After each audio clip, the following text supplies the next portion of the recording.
पिछले कुछ सालों में देश में खेल के क्षेत्र में खासा विकास हुआ है और ये विकास न सिर्फ खेल के मैदान पर बल्कि अंतर्राष्ट्रीय मंच पर पदक के रूप में भी सामने आया है।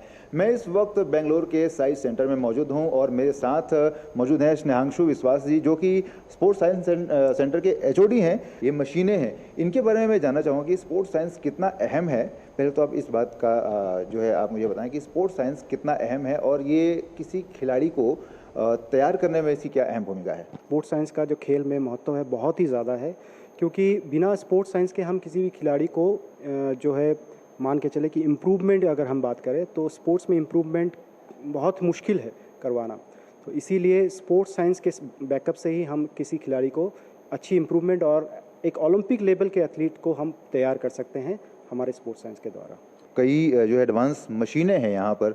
आपसे जानना चाहें कि ये क्या किस तरह से ये काम करती हैं और किसी खिलाड़ी की क्षमता को कैसे आप लोग जानने की कोशिश करते हैं?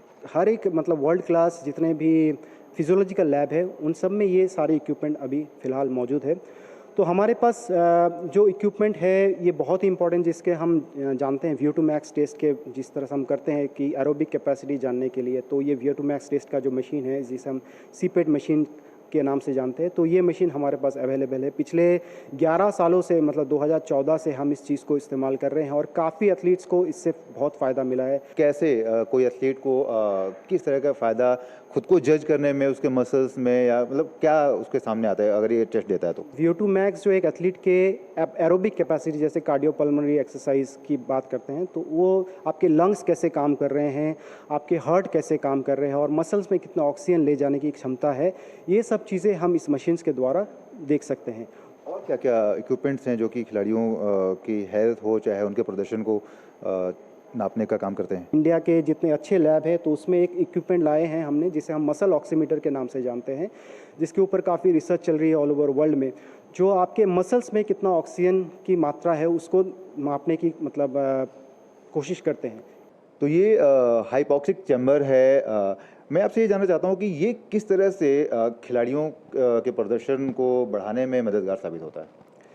जी, पहले तो मैं बता दूं कि हाइपॉक्सिक चेंबर जो होता है उसका जो है वो पहाड़ों में, जैसे हाई ऑल्टीट्यूड की बात करते हैं तो पहाड़ों का जो एक एनवायरनमेंट होता है, हाइपॉक्सिक चेंबर में हम उसी तरह का एनवायरनमेंट रखने की कोशिश करते हैं ताकि जो है एथलीट को पहाड़ों में ना जाके हम हाइपॉक्सिक चेंबर में ट्रेनिंग करवा सके।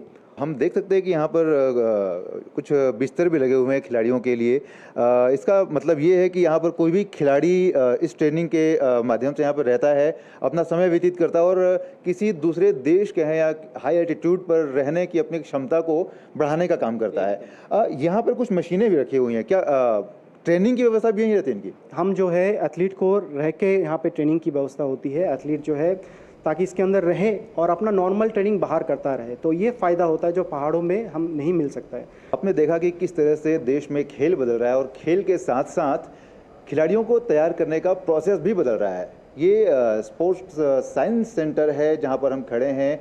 एक एक चीज़ों का बारीकी से ध्यान रखा जाता है, खिलाड़ियों का किस चीज़ की कमी है और उसे बढ़ाने के लिए खिलाड़ियों को किस मोर्चे पर मेहनत करनी है। कैमरामैन प्रमोद के साथ मैं सुशील कुमार, DD न्यूज़, बैंगलोर।